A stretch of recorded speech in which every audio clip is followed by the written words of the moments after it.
പ്രിയപ്പെട്ടവരെ, നന്നായിരിക്കുന്നുവോ? യേശുവിന്റെ നാമത്തിൽ നിങ്ങളെ വാഴ്ത്തുന്നു. കർത്താവായ യേശുക്രിസ്തു ഇന്നും നിങ്ങളെക്കുറിച്ച് ശ്രദ്ധയുള്ളവനാണ്, നിങ്ങളെക്കുറിച്ച് വിചാരമുള്ളവനാണ്. ഒരു മാതാവിന് കൈക്കുഞ്ഞുണ്ടെങ്കിൽ ആ കൈക്കുഞ്ഞിനുമേൽ എത്ര ശ്രദ്ധ പതിപ്പിക്കും, അല്ലേ? ആ കുഞ്ഞിനെ ശ്രദ്ധിക്കും. ആ കുഞ്ഞ് നന്നായി ഉറങ്ങുന്നുണ്ടോ, കുഞ്ഞ് നന്നായി കഴിക്കുന്നുണ്ടോ, കുഞ്ഞ് വളരുന്നുണ്ടോ എന്നെല്ലാം ശ്രദ്ധ പതിപ്പിക്കും, അല്ലേ?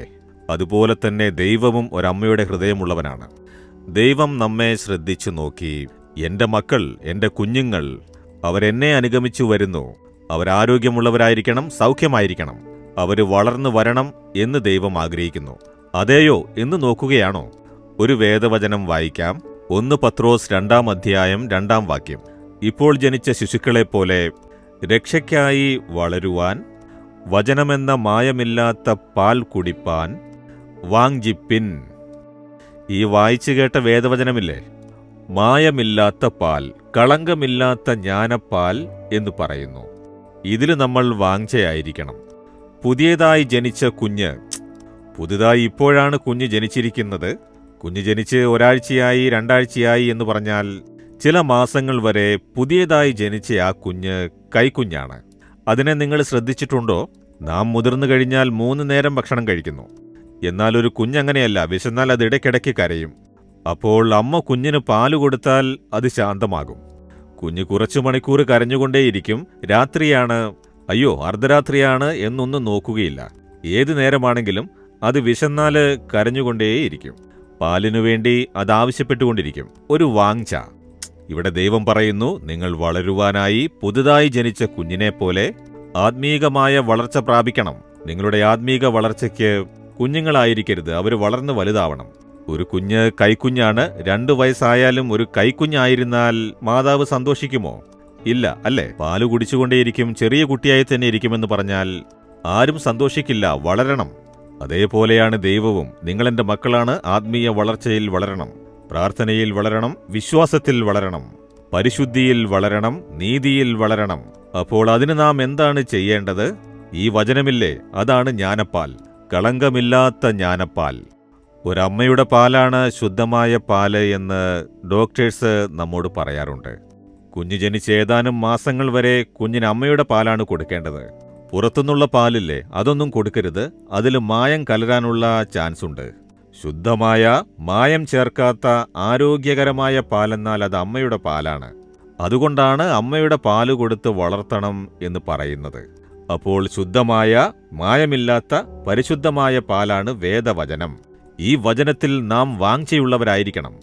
ഒരു കുഞ്ഞ് പാലിനു വേണ്ടി ഇടയ്ക്കിടയ്ക്ക് കരഞ്ഞത് കുടിക്കുന്നത് പോലെ, അതേപോലെ നമ്മുടെ ഉള്ളിൽ വചനത്തെക്കുറിച്ചുള്ള ദാഹം, വാഞ്ചയുണ്ടാവണം. ഇടയ്ക്കിടയ്ക്ക് വായിക്കണം, ഇടയ്ക്കിടയ്ക്ക് ധ്യാനിക്കണം. അതുകൊണ്ട് വചനത്തിനായി ദാഹമുണ്ടാവണം. രാവിലെ എഴുന്നേറ്റ ഉടനെ വചനം വായിക്കണം, ദൈവവചനം വായിക്കണം എന്നുള്ള ദാഹം നമുക്കുണ്ടായിരിക്കണം. വായിച്ചത് മനസ്സിലാക്കണം, വചനം മനസ്സിനകത്ത് കടക്കണം. അപ്പോഴേ നമുക്ക് ആത്മീക ജീവിതത്തിൽ വളരാൻ സാധിക്കൂ. നിങ്ങളുടെ ജീവിതത്തിൽ നിങ്ങൾ എപ്പോഴും വേദപുസ്തകം കയ്യിലുകൊണ്ട് നടക്കാറുണ്ടോ? ചിന്തിച്ചു നോക്കൂ. ജോലിക്ക് പോകുമ്പോൾ പുതിയ നിയമം കൊണ്ടുപോകാമല്ലോ. എന്റെ ബാഗിൽ നോക്കിയാൽ എപ്പോഴും ഒരു പുതിയ നിയമം ഉണ്ടാകും. പെട്ടിയിൽ എപ്പോഴും ഒരു ബൈബിൾ ഉണ്ടാകും.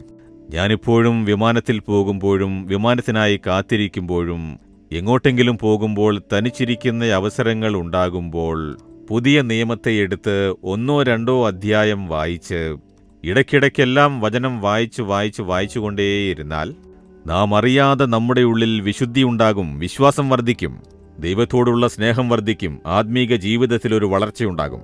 നിങ്ങളും ബാഗിൽ ഒരു പുതിയ നിയമം വെക്കണം. എങ്ങോട്ട് പോയാലും അത് ബാഗിൽ ഉണ്ടായിരിക്കട്ടെ. അതെന്റെ സെൽഫോണിൽ ഉണ്ടല്ലോ. ദയവ് ചെയ്ത് അങ്ങനെയൊന്നും പറയരുത്. അത് നമുക്ക് അത്യാവശ്യ ഘട്ടത്തിൽ ഉപയോഗിക്കാം. പ്രിന്റ് ചെയ്ത് ഒരു പുതിയ നിയമം എടുത്തു വെച്ചാൽ എന്താ? അത് പുറത്തെടുത്ത് വായിക്കൂ. നിങ്ങൾ ബൈബിൾ വായിക്കുന്നത് മറ്റുള്ളവർ കാണട്ടെ. അതിലെന്താണ് തെറ്റ്? എന്തിനാണ് നാണിക്കുന്നേ? സെൽഫോണിൽ എല്ലാ അശുദ്ധികളുമുണ്ടല്ലോ, അതിന്റെ കൂടെയാണല്ലോ ഇതുള്ളത്. അതിനാൽ ഒരു ബൈബിൾ വാങ്ങി നിങ്ങളുടെ ബാഗിൽ വെക്കണം. എപ്പോഴും അത് കൂടെയുണ്ടാവണം. ഇന്ന് ട്രെൻഡ് മാറി. എപ്പോഴും സെൽഫോൺ തന്നെ. ശുശ്രൂഷകരടക്കം ദയവ് ചെയ്ത് അങ്ങനെ ചെയ്യാൻ പാടില്ല. ഒരു പ്രിന്റഡ് വേദപുസ്തകത്തെ തീർച്ചയായും നിങ്ങൾ കയ്യിൽ വെക്കണം. പാസ്റ്റേഴ്സും ശുശ്രൂഷകരും പ്രസംഗിക്കുമ്പോൾ ടാബിലുണ്ട്, സെൽഫോണിലുണ്ട് എന്ന് പറയരുത്. അതുണ്ടെങ്കിലും തീർച്ചയായും ബൈബിൾ ഉണ്ടാവണം. ജനങ്ങൾ കാണുമ്പോൾ ഇവർ വേദപുസ്തകത്തിൽ നിന്നാണ് പ്രസംഗിക്കുന്നത് എന്നറിയണം. അല്ലാതെ സെൽഫോണിൽ നോക്കി എന്തോ പറയുന്നു, ടാബിൽ നോക്കി എന്തോ പറയുന്നു എന്ന് വിചാരിക്കരുത്. വേദപുസ്തകം തുറന്ന് വചനപ്രകാരം സംസാരിക്കണം. അതിന് നിങ്ങൾ ദാഹിക്കണം.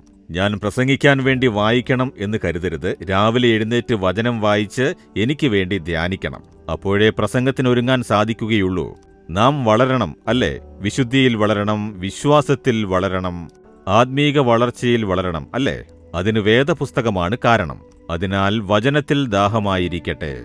ഇന്നതിനായി സമർപ്പിക്കൂ. ദൈവമേ, മായം ചേർക്കാത്ത തിരുവചനമെന്ന ജ്ഞാനപ്പാലിന് നന്ദി. ഞാൻ വളരണമെന്നങ്ങിപ്പോൾ ആഗ്രഹിക്കുന്നു. അതിന് ഞാനിപ്പോൾ ഈ വചനത്തിൽ ദാഹിച്ചിരിക്കണം, വായിക്കണം, ധ്യാനിക്കണം. വചനത്തിൽ ജീവിക്കാൻ ഞാൻ പ്രയത്നിക്കണം. അതിനുള്ള കൃപ തരയണമേ. യേശുവിന്റെ നാമത്തിൽ പ്രാർത്ഥിക്കുന്നു. ആമേൻ, ആമേൻ. Jesus readings Malayalam YouTube channel subscribe ചെയ്യുക. ബെൽ ഐക്കോൺ ക്ലിക്ക് ചെയ്യുക. ഞങ്ങളുടെ ദൈനംദിന പ്രോഗ്രാമുകളെക്കുറിച്ചുള്ള അപ്ഡേറ്റ് ലഭിക്കുവാൻ